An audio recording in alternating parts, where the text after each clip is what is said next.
Hello students, मैं विवेक शर्मा आपका welcome करता हूं क्लारा क्लासेस पे। तो दोस्तों, आज की वीडियो में हम लोग डिस्कस करने वाले हैं क्लास 11th का जो पहला चैप्टर है सेट्स के बारे में। बेसिक से आपको बिल्कुल समझाने वाला हूं, पढ़ाने वाला हूं। और दोस्तों, ना सिर्फ आपको पढ़ाने वाला हूं, आपको ये भी बताऊंगा कि उसकी क्या इंपॉर्टेंस है उस चैप्टर की और उसकी क्या क्या एप्लीकेशन है। तो दोस्तों, आपसे बस रिक्वेस्ट इतनी सी है कि यदि आप इस चैनल पर पहली बार हैं तो चैनल को सब्सक्राइब करिए और जो बेल आइकन है उसको दबाइए।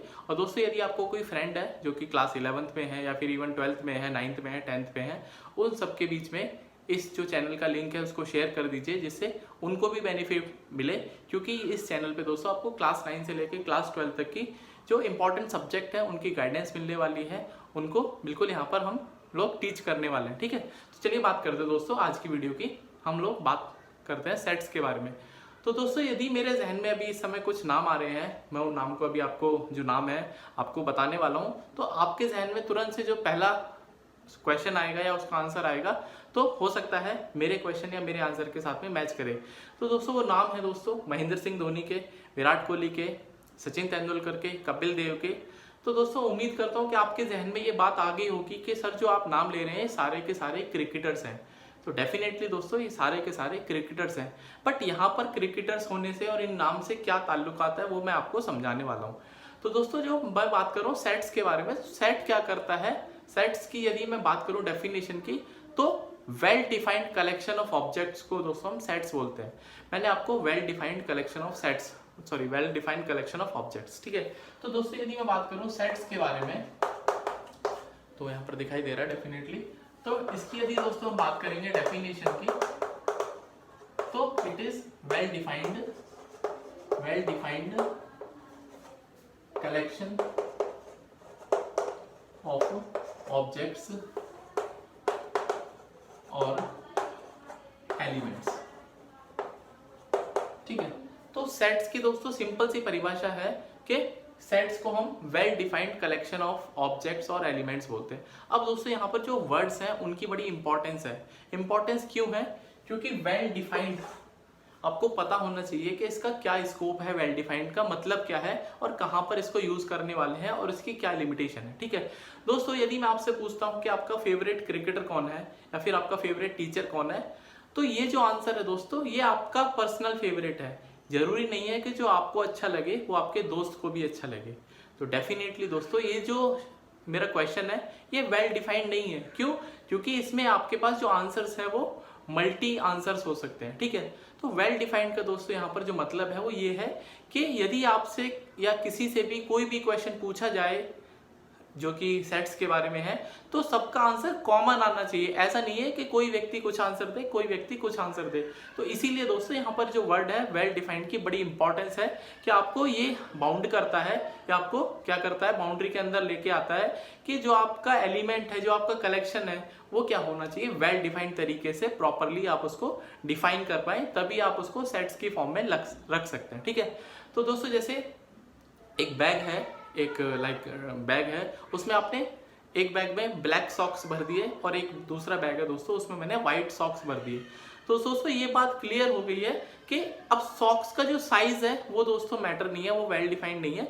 बट ये बात क्लियर है कि यदि मुझे सॉक्स डालने हैं तो ब्लैक को मैं एक तरफ रखूंगा और व्हाइट को मैं एक तरफ रखूंगा। तो ये भी एक तरह से वेल डिफाइंड की हम बात कर रहे हैं। ठीक है, तो दोस्तों, सेट्स की जो सिंपल सी परिभाषा है वो आपको समझ में आ गई होगी कि well defined collection of objects और एलिमेंट्स। ऑब्जेक्ट्स और एलिमेंट्स का क्या मतलब है? जैसे मैंने बात करी, जो बैग के अंदर जो सॉक्स हैं वो आपके ऑब्जेक्ट या एलिमेंट का काम कर रहे हैं। ठीक है, तो उम्मीद करता हूँ दोस्तों सेट्स की जो बेसिक डेफिनेशन है आपको समझ में आ गई होगी।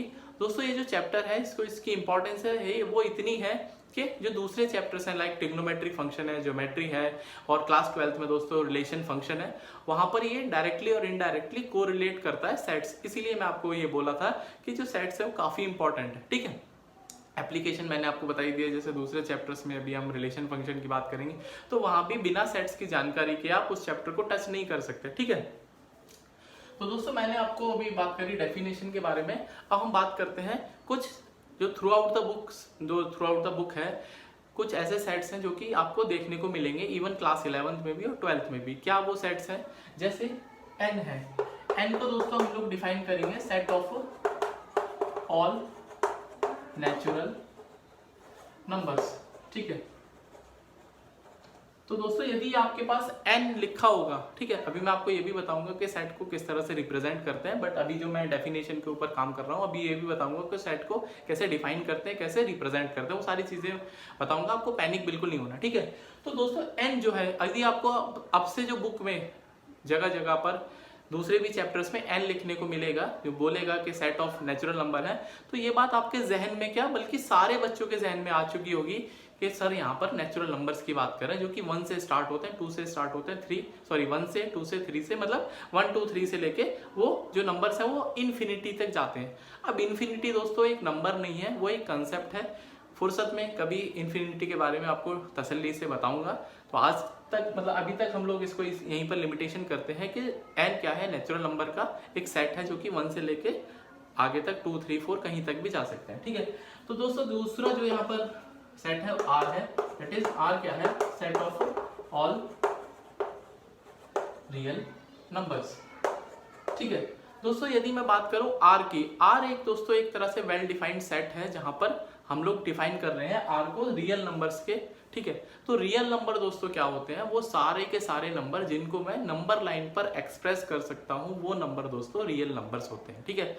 तो अब मैं इतनी तो जानकारी आपको यहाँ पर नहीं देने वाला हूँ कि बिल्कुल रियल नंबर को कैसे हम लोग सेग्रीगेट करते हैं या नंबर लाइन पे कैसे रिप्रेजेंट करते हैं, वो आपने क्लास 9th या 10th में सीख लिया होगा, ऐसी मुझे उम्मीद है, ठीक है। तो अभी आप फिलहाल इतना समझ लीजिए कि जो कैपिटल R है वो रिप्रेजेंट करेगा set of all real numbers, ठीक है। दोस्तों यदि मैं बात करूंगा यहाँ पर नेक्स्ट जो सेट है Z दोस्तों क्या है, सेट ऑफ ऑल इंटीजर्स, दोस्तों सेट ऑफ ऑल इंटीजर्स, ठीक है। अब इंटीजर्स क्या होते हैं दोस्तों, यदि मैं नंबर्स के आगे प्लस या माइनस साइन लगा दूंगा तो वो जो नंबर है दोस्तों इंटीजर्स में कन्वर्ट हो जाते हैं, ठीक है। जीरो ना पॉजिटिव है ना इंटीजर है, सिर्फ जैसे +1 +2 पॉजिटिव इंटीजर, -1 -2 नेगेटिव इंटीजर्स, ठीक है। तो Z दोस्तों क्या डिफाइन कर रहा है, सेट ऑफ ऑल इंटीजर्स, मतलब पॉजिटिव भी है नेगेटिव भी है, ठीक है। यदि मान लो मैंने लिख दिया Z+, दोस्तों यदि मैंने लिख दिया Z+, तो ये बात क्लियर हो गई कि अब हम सिर्फ पॉजिटिव इंटीजर्स की बात कर रहे हैं यहाँ पर, ठीक है। तो set of all positive integers, ठीक है। तो उम्मीद करता हूँ दोस्तों कि जैसे मैंने Z+ डिफाइन करा, सिमिलरली हम लोग Z- डिफाइन कर सकते हैं, जहां पे मैं आपको ये बता सकता हूँ set of all negative integers, ठीक है। तो Z- क्या रिप्रेजेंट करेगा दोस्तों, आप देख पाएंगे जो Z- है इसके ऊपर माइनस साइन लगा हुआ है, ठीक है, Z के ऊपर, इसका मतलब हम लोग इस सेट में सिर्फ नेगेटिव इंटीजर्स को भी काउंट करेंगे या कंसीडर करेंगे, ठीक है। उम्मीद करता हूँ दोस्तों ये जो सारे के सारे सेट हैं आप इसको चाहे तो स्क्रीनशॉट ले सकते हैं या फिर इसको नोट डाउन भी कर सकते हैं या फिर वीडियो को रिवाइंड करके दोबारा भी देख सकते हैं। तो दोस्तों बात करते हैं कुछ और आगे जो सेट हैं।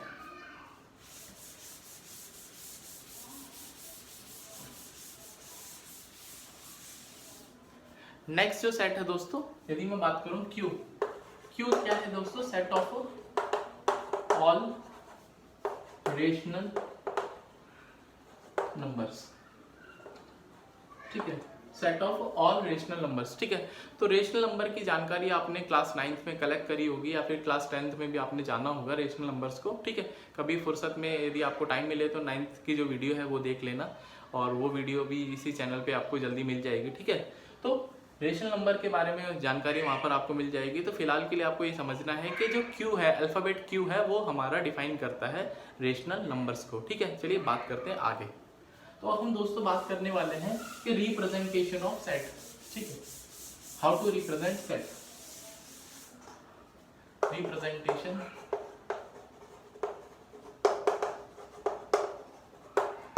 ऑफ सेट, ठीक है।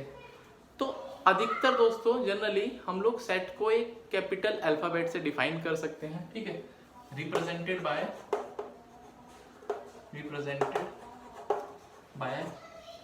कैपिटल अल्फाबेट्स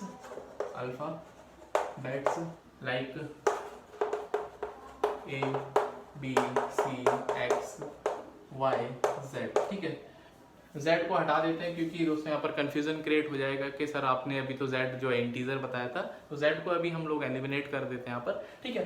तो A B C X Y क्या है, एक तरह से सेट को रिप्रेजेंट हम कर सकते हैं, ठीक है। अब दोस्तों जो इनके एलिमेंट्स होते हैं, ठीक है, elements are generally represented by a small alphabet like small a, b, c, d and so on। ठीक है, तो दोस्तों जो उनके एलिमेंट्स होते हैं उनको हम जनरली स्मॉल लेटर से रिप्रेजेंट करते हैं। इतनी बात आपको समझ में आनी चाहिए। फॉर एग्जाम्पल यदि मैं एक सेट ए को डिफाइन करता हूं ए बी पी क्यू, ठीक है, तो दोस्तों यहाँ पर जो कैपिटल ए है वो एक सेट है, ठीक है, कैपिटल ए एक सेट है और ए बी पी क्यू उसके एलिमेंट्स हैं, ए बी पी क्यू उसके एलिमेंट्स हैं। ठीक है, फॉर एग्जाम्पल एक और हम बात करते हैं। तो दोस्तों यदि मैं आपसे बोलता हूं कि आपको एक बी सेट बनाना है, आपको एक बी सेट बनाना है, collection of set of vowels in English language, English alphabets, ठीक है। तो जैसे ही मैंने बोला कि आपको सेट ऑफ वॉवल्स लेने हैं, तो ये बात आपको समझ में आ जानी चाहिए या फिर आपके जहन में स्ट्राइक कर देनी चाहिए कि दोस्तों जो बी है वो कैसे डिफाइन होगा। वॉवल्स की हम बात कर रहे हैं, तो ये बात आपको बचपन में बताई गई होगी कि जो वॉवल्स होते हैं वो 5 होते हैं। कौन कौन से होते हैं? ए, ई, आई, ओ और यू, ठीक है। तो दोस्तों कि जो वॉवल्स होते हैं वो 5 होते हैं। तो मैंने यहाँ पर जैसे ही मेरे को ये बोला गया कि बी को हमें इस तरह से डिफाइन करने के सारे वॉवल्स वहां पर आ जाने चाहिए, तो मैंने बी को डिफाइन कर दिया ए, ई, आई, ओ, यू में, ठीक है। दोस्तों एक और बात आपको समझनी है, जो सेट्स होते हैं उनको हम करली ब्रैकेट्स के अंदर क्या करते हैं, जो एलिमेंट्स होते हैं उनको हम करली ब्रैकेट के अंदर एनक्लोज करते हैं, ठीक है। जो ब्रैकेट है इनको हम जनरली ब्रेसेस भी बोलते हैं, या फिर आप इनको करली, दिखाई दे रहा है ना यहाँ पर, करली ब्रैकेट्स भी बोल सकते हैं, ठीक है। तो ये बात क्लियर आपको समझनी चाहिए कि जो सेट्स होते हैं उनके जो एलिमेंट्स होते हैं उनको हम करली ब्रैकेट या ब्रेसेस के अंदर एनक्लोज करते हैं, ठीक है। इतनी बात दोस्तों आपको समझ में आ जानी चाहिए अभी तक के लेक्चर में, ठीक है। चलिए बात करते हैं दोस्तों, आगे हम बात करेंगे कि सेट्स को रिप्रेजेंट करने का मेथड क्या है, ठीक है। मेथड क्या है? मेथड टू रिप्रेजेंट सेट, ठीक है।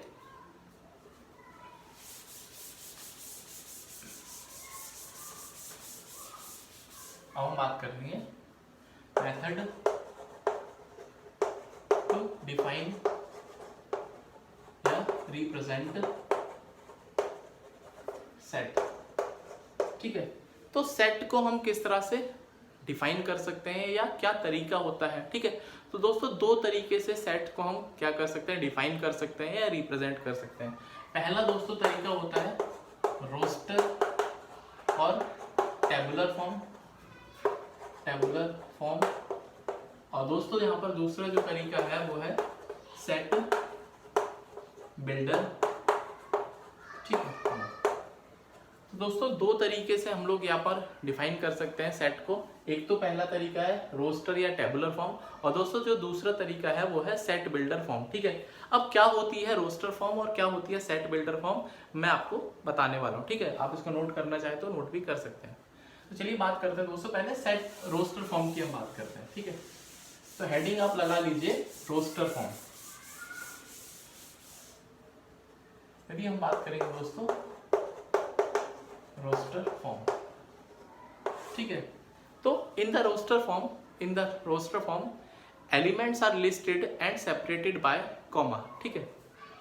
सिंपल सी परिभाषा है इसकी कि elements of the sets are listed and separated by commas, ठीक है। separated by comma। For example मैंने ए सेट डिफाइन करा, ए, ई, आई, ओ, क्यू, ठीक है। तो दोस्तों A equals to A, E, I, O, U, ये क्या है दोस्तों? सेट बिल्डर फॉर्म, सॉरी ये दोस्तों रोस्टर फॉर्म है। क्यों रोस्टर फॉर्म है? क्योंकि यहाँ पर जो एलिमेंट्स है दोस्तों, सिंपल हम जो कॉमा के माध्यम से या कॉमा का यूज करके उनको सेग्रीगेट कर सकते हैं और उनको डिफाइन कर सकते हैं। ठीक है, तो दोस्तों ए जो सेट है वो AEIOU है। और एग्जांपल की बात करता हूँ, बी क्या है, बी हमारा मान लो यदि मैं बोलता हूँ 2 4 6 8 एंड सो ऑन। ठीक है, तो दोस्तों बी जो सेट है वो एक तरह से आप ये बोलेंगे 2 4 6 8। आपके दिमाग में घंटी बजनी चाहिए, क्या घंटी बजनी चाहिए कि दोस्तों जो सर ये तो हम आपने जो है वो प्राइम सॉरी ये तो दोस्तों सर आपने ये लिख दिए इवन नंबर्स लिख दिए। ठीक है, डेफिनेटली मैंने इवन नंबर्स का जो सेट बनाया है। ठीक है, तो दोस्तों यहाँ पर या तो आपको बुक में डॉट डॉट देखने को मिलेगा या फिर डैश डैश देखने को मिलेगा। ये इंडिकेट कर रहा है कि ये जो सेट्स है, ये जो सेट डिफाइंड है वो अप टू इन्फिनिटी तक डिफाइंड है। ठीक है, तो 2 4 6 8 ये दोस्तों जो फॉर्म है इस तरह की यदि आपको बुक में फॉर्म देखने को मिलती है, ये दोस्तों कौन सी फॉर्म है, ये रोस्टर फॉर्म है। ठीक है, उम्मीद करता हूँ ये बात आपको बिल्कुल समझ में आ गई होगी। चलिए बात करते हैं दोस्तों, अब हम सेट बिल्डर फॉर्म क्या होती है उसके बारे में आपको जानकारी देता हूँ मैं। नेक्स्ट है दोस्तों set builder form.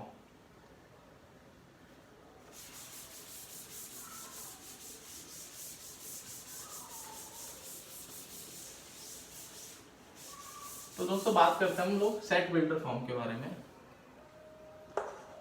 Set builder form, ठीक है।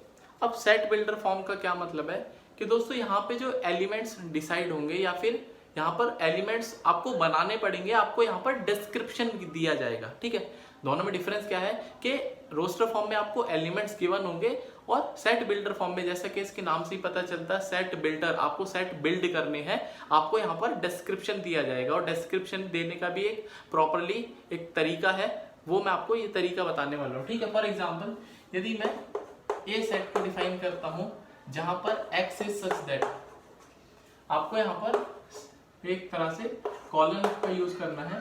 ठीक है, एक तरह से कॉलन का यूज करना है और x इज सच दैट, इसको रीड कैसे करेंगे, x is such that, x is a vowel. ठीक है दोस्तों, मैंने ये डिसाइड कर दिया कि x is such that x is a vowel, तो वोवेल। ठीक है, तो ये बात आपको अब ये मैंने सेट बिल्डर बोलती है। ये जो दोस्तों ये जो पूरा पार्ट है ये इसका डिस्क्रिप्शन होता है। क्या होता है दोस्तों, ये इसका क्या होता है, डिस्क्रिप्शन होता है। ठीक है, तो ये डिफाइन हो गया, डिस्क्राइब कर दिया मैंने। अब आपको इसको सेट के फॉर्म में रिप्रेजेंट करना है। ठीक है, तो आपका जवाब दोस्तों यहाँ पर क्या आएगा कि बात कर रहा है कि वोवेल है, तो वोवेल आपके पास क्या होता है, AEIOU। ठीक है, AEIOU वोवेल है, तो मैंने आपको ये बताया था कि वोवेल होना चाहिए, तो आपने आंसर लिख दिया। ठीक है, एक और सेट मैं आपको बता देता हूँ, जैसे बी हमारे पास मान लो इसमें कोई एलिमेंट है, x is even prime number. ठीक है, तो दोस्तों एक सेट मैंने बी डिफाइन करा जहां पर ये लिखा हुआ है कोई भी एक एलिमेंट है x, उसका कोई भी एक एलिमेंट है, x is a even prime number. तो दोस्तों आपके जहन में ये बात क्लियर आ जानी चाहिए कि दुनिया का अकेला इवन प्राइम नंबर सिर्फ 2 है। 2 के अलावा दुनिया में कोई भी ऐसा प्राइम नंबर नहीं है जो कि इवन हो। ठीक है, 1 is not a prime number, इस बात को जहन से निकाल देना आज के बाद, 1 is not a prime number. ठीक है, कभी फुर्सत में बताऊंगा कि प्राइम नंबर की डेफिनेशन क्या होती है। तो यदि आप ये मान के अभी तक बैठे हुए हैं कि 1 प्राइम नंबर है तो आप गलत मानते हैं, और यदि आप नहीं मानते हैं कि 1 प्राइम नंबर है तो आप एक अच्छे होशियार स्टूडेंट में से हैं। ठीक है, तो बी को दोस्तों हम लोग डिफाइन करेंगे सिंपल 2। ठीक है, बी को दोस्तों हम लोग डिफाइन करेंगे 2। ठीक है, तो मैंने आपको ये बोला था कि आपको जो एलिमेंट्स है उनको करली ब्रैकेट के अंदर आपको रखना ही रखना है। ठीक है, तो उम्मीद करता हूँ दोस्तों सेट बिल्डर फॉर्म और दोस्तों जो दूसरी रोस्टर फॉर्म या टेबुलर फॉर्म आपको समझ में आ गई होगी। दोस्तों आपसे ये बोलना चाहता हूँ कि यदि आपका कोई दोस्तों फीडबैक है, कोई सजेशन है, कोई डाउट है, तो आप मुझे कमेंट कर सकते हैं। डेफिनेटली आपके फीडबैक और सजेशन को हम वैल्यू करते हैं और उसके ऊपर काम भी करेंगे, और कोई डाउट है तो डेफिनेटली मैं उसको सॉल्व करूँगा। ठीक है, ऑफलाइन माध्यम से आपको कमेंट भी कर सकता हूँ या फिर नेक्स्ट वीडियो में उसको मैं क्लैरिफाई भी करने की कोशिश करूँगा। ठीक है, चलिए बात करते हैं दोस्तों, कुछ इसकी टर्मिनोलॉजी है उसको भी हम थोड़ा सा जानने की कोशिश करते हैं कि टर्मिनोलॉजी क्या है। टर्मिनोलॉजी ठीक है, जैसे क्रिकेट की परिभाषा है उसकी कुछ टर्म्स हैं, सिमिलरली सेट्स के बारे में भी कुछ टर्मिनोलॉजी है। टर्मिनोलॉजी क्या है, मान लो एक सेट है AEIOU, ठीक है। AEIOU एक सेट मैंने डिफाइन कर रखा है। आप मुझे कमेंट करके बताना है कि ये कौन सी फॉर्म है, रोस्टर फॉर्म है या फिर सेट बिल्डर फॉर्म है। तो मैं आपको दोस्तों ये बोलने चाह रहा हूँ कि A बिलोंग्स टू A। तो ये दोस्तों जो साइन है जिसको हम एप्सिलॉन बोलते हैं, क्या बोलते हैं, EPSILON, एक ग्रीक अल्फाबेट है एप्सिलॉन, जिसको हम एप्सिलॉन, और इसका मतलब होता है दोस्तों बिलोंग्स टू, ठीक है। तो हम ये बोलना चाह रहे हैं कि जो एलिमेंट A है वो A में बिलोंग कर रहा है। तो आपका आंसर है यस और नो। तो आपका आंसर है दोस्तों true, yes it belongs to. यदि मैं आपसे बोलता हूँ R बिलोंग्स टू A, तो नो, आपका आंसर आएगा नो। इसमें आपको R दिखाई दे रहा है, नहीं दिखाई दे रहा है, इसका मतलब ये R A को बिलोंग नहीं करता है। आप इसको ऐसे भी रिप्रेजेंट कर सकते हैं, R not belongs to A, that is, ये जो साइन है, ये जो मीनिंग है इसका यहाँ पर दिखाई दे रहा है, that is not belongs to, ठीक है। तो एप्सिलॉन का मतलब होता है बिलोंग टू, और यदि मैं उसको स्लैश कर देता हूँ तो उसका मतलब हो जाएगा नॉट बिलोंग्स टू, ठीक है। तो दोस्तों उम्मीद करता हूँ कि आज का जो सेशन है, जिसमें मैंने आपको ये पूरी कोशिश करी समझाने की, बेसिक था बिल्कुल सेट्स के बारे में। दोस्तों यदि आपका कोई डाउट रह गया है तो आप मुझे कमेंट कर सकते हैं, और चैनल को सब्सक्राइब करें, और अननेसेसरी दोस्तों घर से बाहर ना निकलें, क्योंकि आपको पता है कि covid cases are rising exponentially. So I request आप घर से बाहर ना निकलें जब तक कोई बहुत ज़रूरत ना हो, और अपना ध्यान रखिए, अपनी फैमिली का ध्यान रखिए। मिलते हैं दोस्तों नेक्स्ट वीडियो में, तब तक के लिए बाय बाय, टेक केयर।